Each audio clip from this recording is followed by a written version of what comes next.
All right. We are with Carl Franklin, and I am Jim Carty of the Patch of the Limes.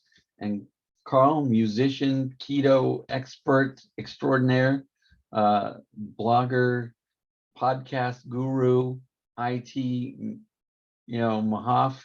I write code and I eat Yes, you and code play in. guitar. So tell me, what have you been up to, Mr. Franklin?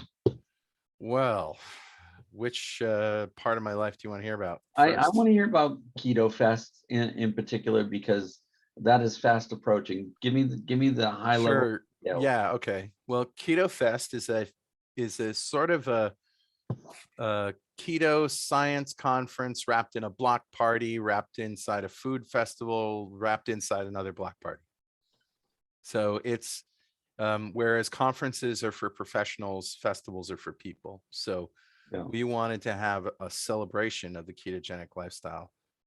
And so that's happening. I'll just get this out of the way.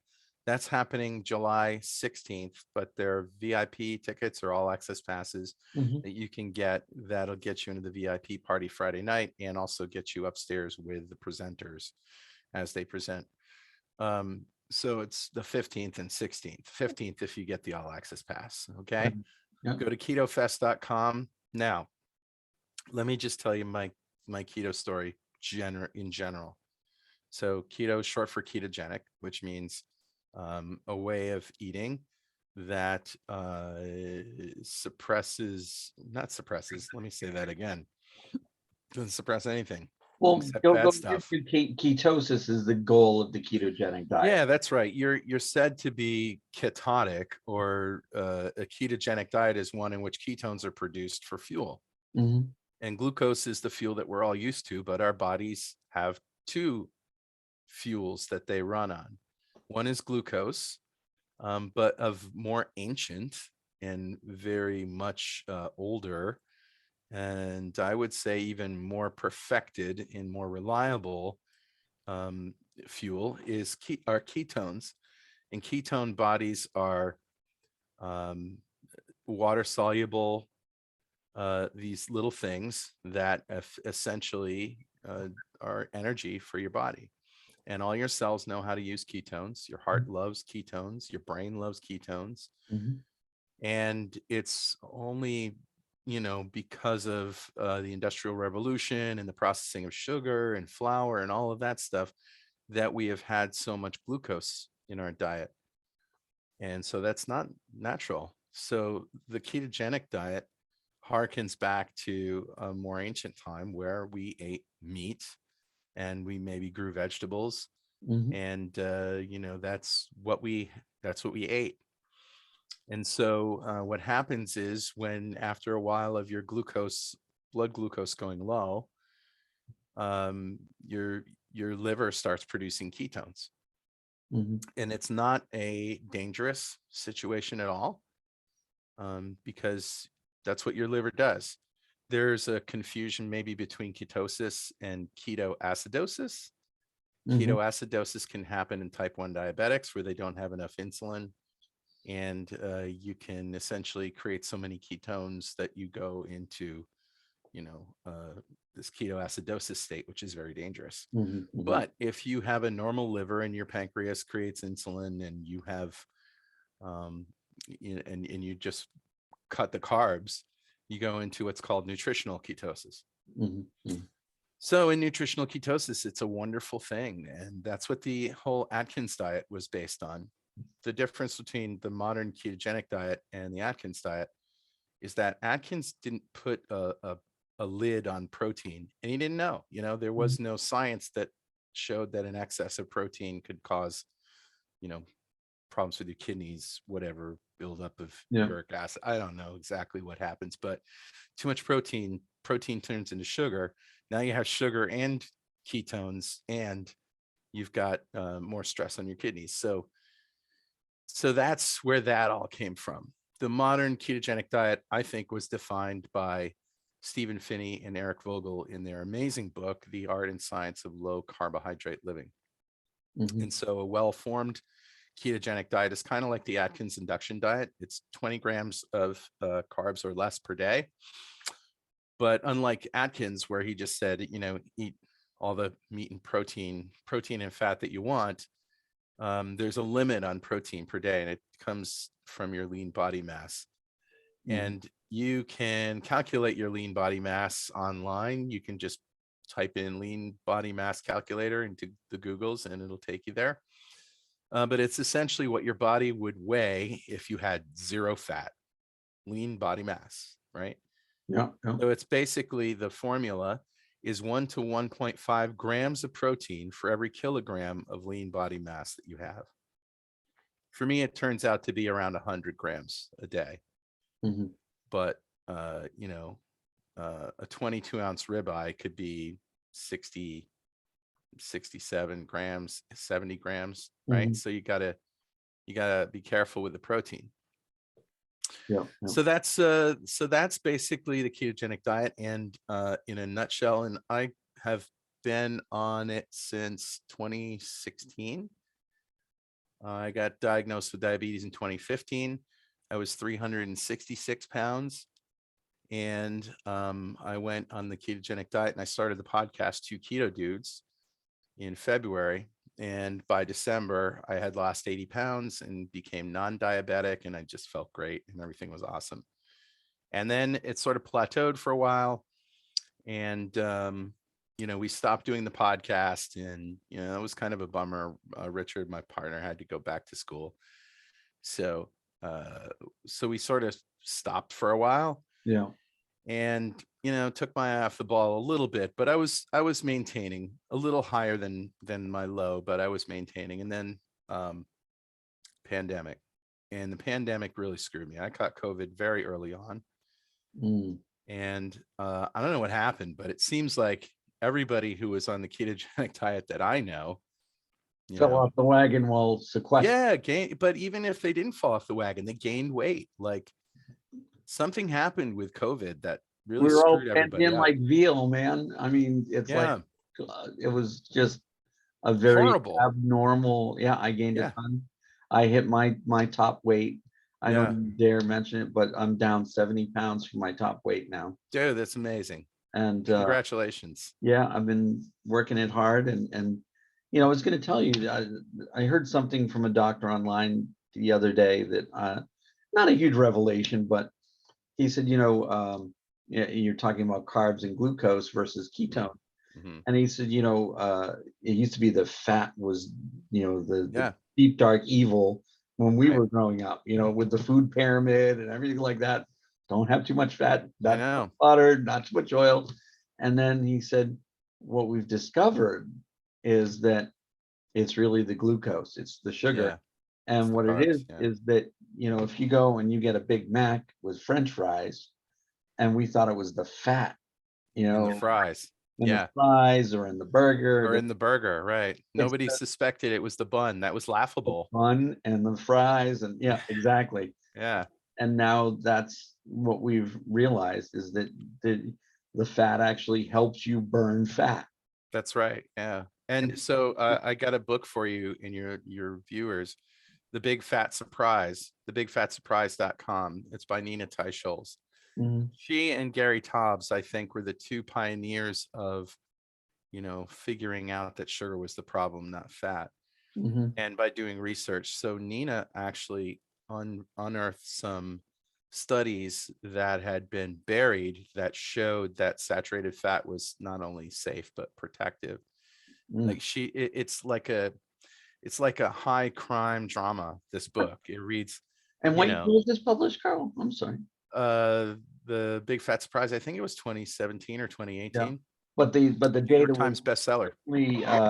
Certainly from earlier times that was buried. Oh yeah. Going all the way back to Ansel Keys in the with like the Framingham heart study and stuff like that. Yeah, that's a big one too. But Ansel Keys was a guy who in World War II was hired to do the K rations. The K rations stands for keys. And he actually dealt with like animals. He wasn't really a dietitian at all. But he had this theory. And the theory was that saturated fat caused heart disease. and it was called the diet heart hypothesis. Mhm. And he cited this study called, or maybe he put out the paper, I don't know, but it was like yeah, that's what he did. He wrote the paper, the 7 countries study.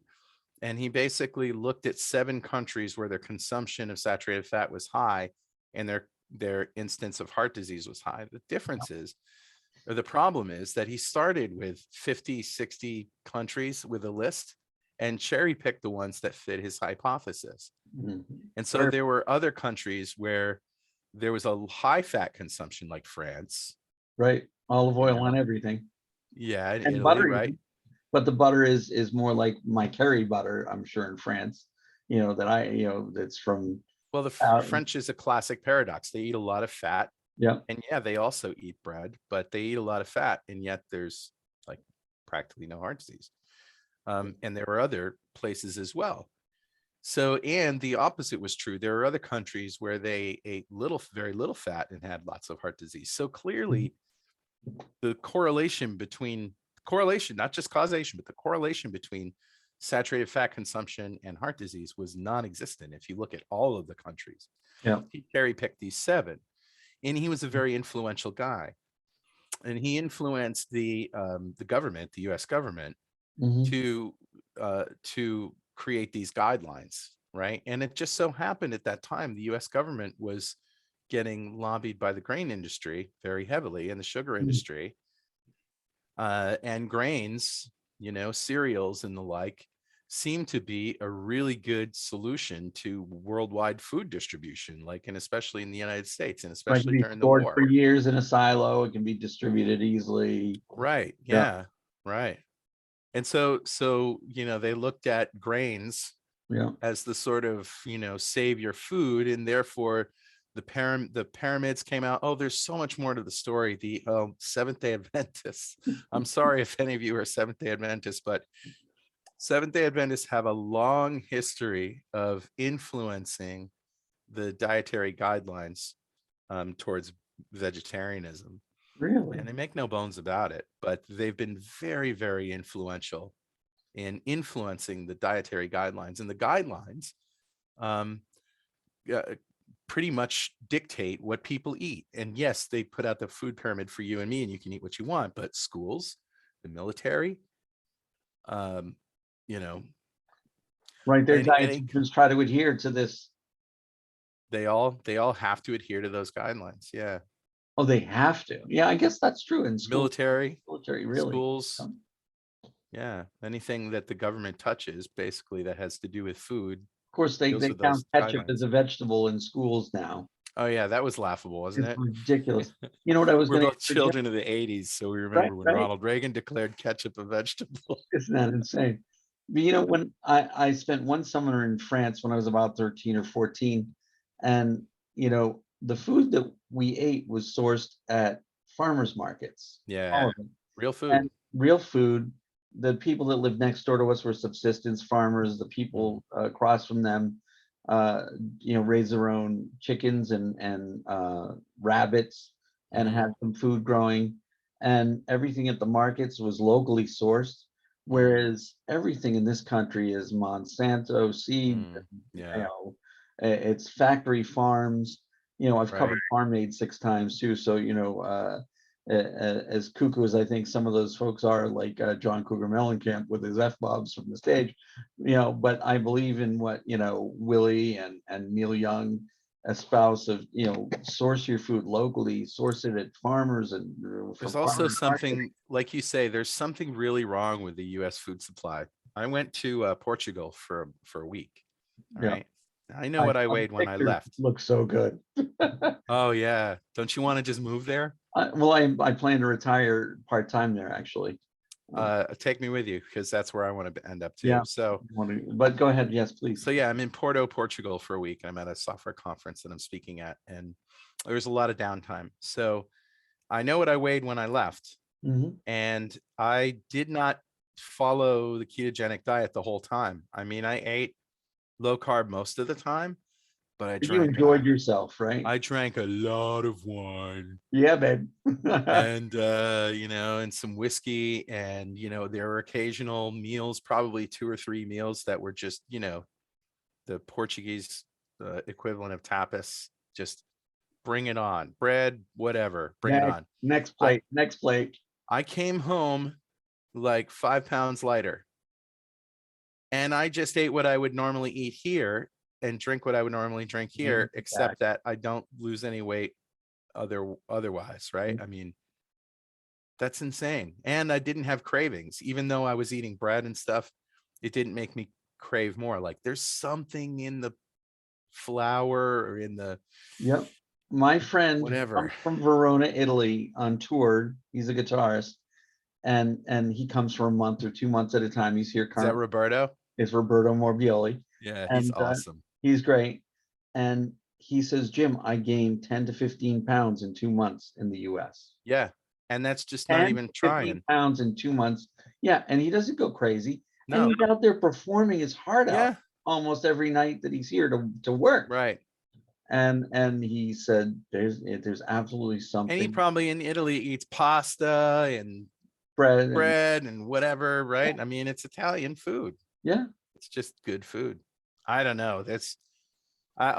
So as an American, I know that the ketogenic diet is the antidote to the modern American or the standard American diet. Let me ask you, with the ketogenic diet, because I have friends who've done like Whole 40 as well, which is similar, and Mm, they feel like you've also got to do clean food, like get it from yeah. local farms or organic, and other people's, well, Mm. the nutritional value is no different in organic versus, No, here's what Richard Morris and I say, that if it's not clean, right? If it's like salami and bacon, right? right. It'll get you there. It'll get you 90% of the way there. Mhm. Whereas, the other 10% is all the other things that come along with, processed meats or whatever. Right. But you can still, like, for example, mayonnaise. Mhm. Off the shelf mayonnaise is mostly made with soybean oil, Mm. which is horrible for you. Anything soy products, they Yeah. have lectins. Lectins are supposed to be bad, right? Well, I think lectins are in plants, aren't they? Yeah, But but I soy in is soy too. Yeah. soy has a lot of lectins, I believe. Yeah. So, but I became non-diabetic and lost 80 pounds eating Hellman's mayonnaise on Wow. my whatever every day. So yeah, I could have done better if I made my own mayo, and I do make it now because it's Mhm. really good. Well, I mean, you posted, I think it was some fried chicken with, what did you coat that fried chicken you posted? Okay, yeah. Like, So oh listen to my this. God. You can lose weight and get healthy eating fried chicken. There, I said it. Gimme, gimme, gimme. Gimme, gimme, gimme. So if you go to chicken.2keto.com, go there now. Well, you don't have to go there Yeah. now, but listener, viewer, go to chicken.2keto.com. That's the number 2, keto.com. 2keto.com is sort of like a domain that I own, that I put these shortcuts to places that I can announce And is it the on the number 2 podcast. or TWO? Number 2, Number 2. Okay, good. chicken.2keto.com. So this is a recipe of mine that is published by Keto Chow. And Keto Chow is a company, one of the few companies that makes a ketogenic product that I actually love. They make shakes that you make with cream or melted butter. Yeah. And they're just like solid, fill you up, don't have to think about food for the rest of the day kind of shake. Yeah. Yeah. But they also make a chicken soup base Mm. Keto Chow, so you can make with cream or chicken stock or whatever, or both. Mhm. And it's a perfect substitute for flour in a breading station. So a typical breading station, if you're going to fry something, you have egg wash, you got flour, and you've got breadcrumbs, right? Right, right. So eggs are fine, egg wash. For the flour, I use the Keto Chow chicken soup mix. It just looks like flour, but it has chicken taste, right? And for the breading, I use a combination of pork rinds and pecorino romano. Oh my And goodness. it's 3 to 1. Pork rinds, like take a bag of Utz pork rinds, Yeah. put them in a food processor, whiz them around, coarse crumbs, and then however much there is, take, a third of that worth of pecorino romano. You can eyeball it, doesn't really matter. Right. And The pecorino's got to give it that nice saltiness that, oh, saltiness, and it melts, right? It creates a oh, cohesion, melty coating. Yeah. it So sounds anyway, better than traditional fried chicken. it is better than traditional fried chicken. Sounds The, amazing. right. So what I do for the chicken, I've tried chicken thighs and stuff, but I can't pound them thin enough to really get them that, that chicken tender kind of thing. And I like Right. it. Mhm. And so what I do is I get the thin sliced chicken breasts. And if they're not thin enough, I pound them down. And I brine them overnight in the fridge in salt water. And maybe 5 parts water, 1 part salt, 6 Now, parts. is buttermilk a traditional buttermilk brine off limits or?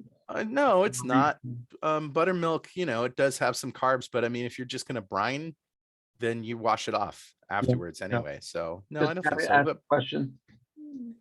But yeah, buttermilk is a traditional thing that you soak chicken in before frying because it has acid, Yeah, and the acid sort of softens the meat. yeah. But at this point, when you have thin chicken breasts and you brine it in salt water overnight, it's tender, tasty, tasty. Mhm, mhm. All right. So next day, wash it all off, wash them off, get all the salt off, pat them dry. So for oil, if you want to slack, you can use peanut oil.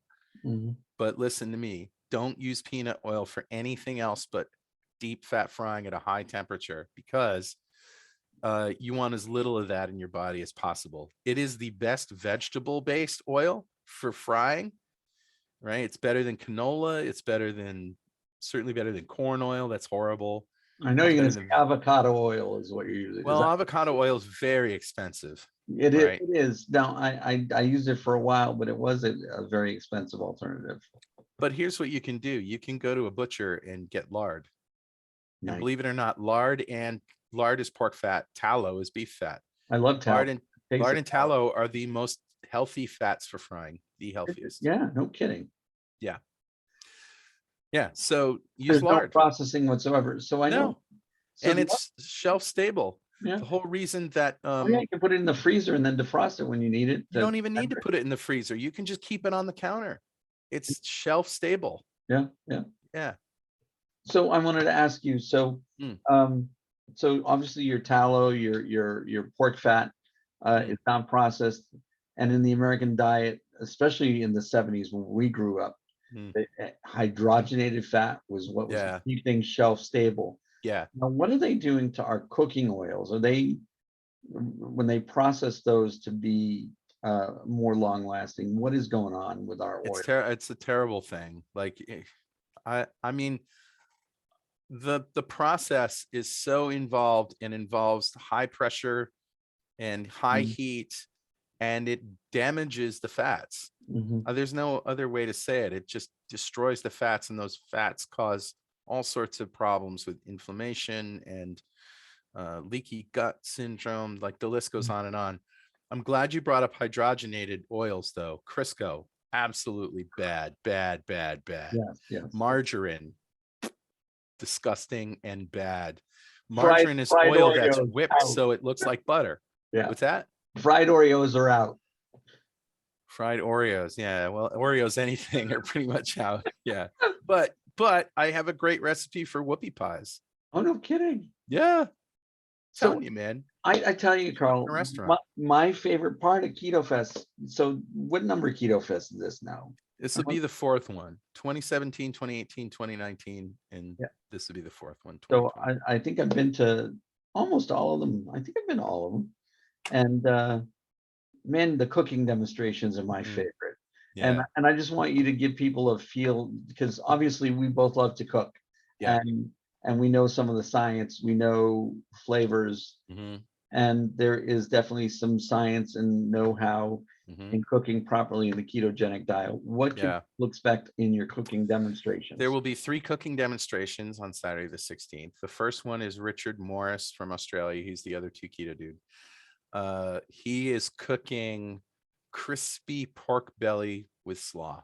Oh, pork belly's and dynamite. everybody gets a piece. Oh, Everybody gets a piece. So he's going to demonstrate how to do it, but he'll have some that are already prepared. And, mhm, you know, just like they do on Emerald or whatever, he'll bring it right. out. And you get the pork belly. And you get the pork Yeah, belly. that's right. And you can watch that from Yeah. anywhere on the premises because it'll be televised in, you know, remote TVs and stuff. So then I'm doing my chicken Oh, is that recipe. one of your chosen ones? Good, good. That is the most popular recipe that I have, is the fried chicken. I saw Now that. I'm not doing Oh, fried chicken pieces, but I am doing strips. So everybody gets like a chicken strip yep, yep. and some chipotle mayo. Can I change my mayo for another strip? You can, yeah, probably. Good, good. I got Um, okay. yeah. So then the most amazing keto product wizard I know, her name is Julie Fox McClure, and she has a company called Fox Hill Kitchens in Mhm, Vermont. It's a bakery. She uses yeast. She makes bread. mhm. The bread has no gluten, has no carbs. And when I say no carbs, it has no carbs. Like they did an analysis. By the time the yeast eats the remaining sugar in the almond flour and coconut flour that she uses, and it has zero sugar. So that's one of So your favorite substitutes is almond flour. I've seen your recipes. You really like yeah, that I don't know. or no? I can't tolerate so much almond flour anymore. Yeah, Like I used to make pizza crusts with it. right. I remember. Man, it just like, yeah, it's just sits in your stomach like a lump. Well, Yeah. anyway, Mhm. so she is figured out how to make mushu pancakes, like tortillas, No kidding. in a microwave with her all-purpose mix, 90 seconds in the microwave, and you've got a stretchy mushu pancake. Wow. So she also makes her own hoisin sauce, low Hmm. carb hoisin, and she's doing chicken mushu chicken for everybody. You know, I get it right on my desk because I drink tea while I work all day.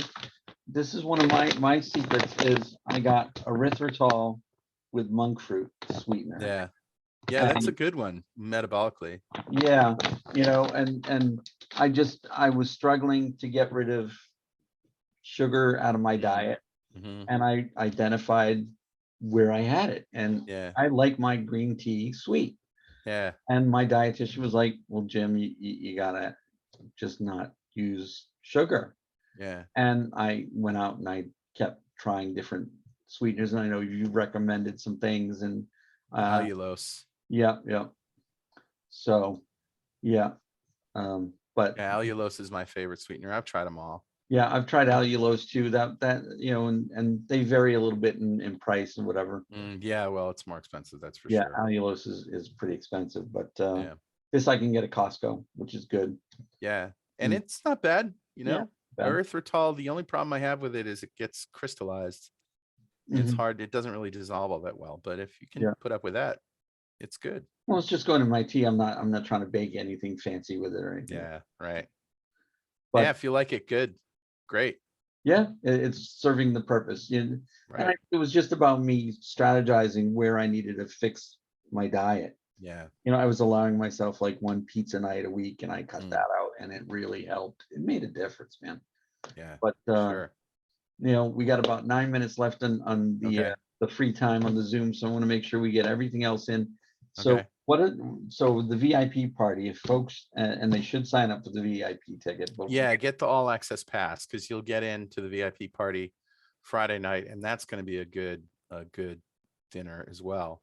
We're mhm, going to have chorizo queso and pork rind chips. mhm. So chips and dip, cheesy, gooey, chorizo-y.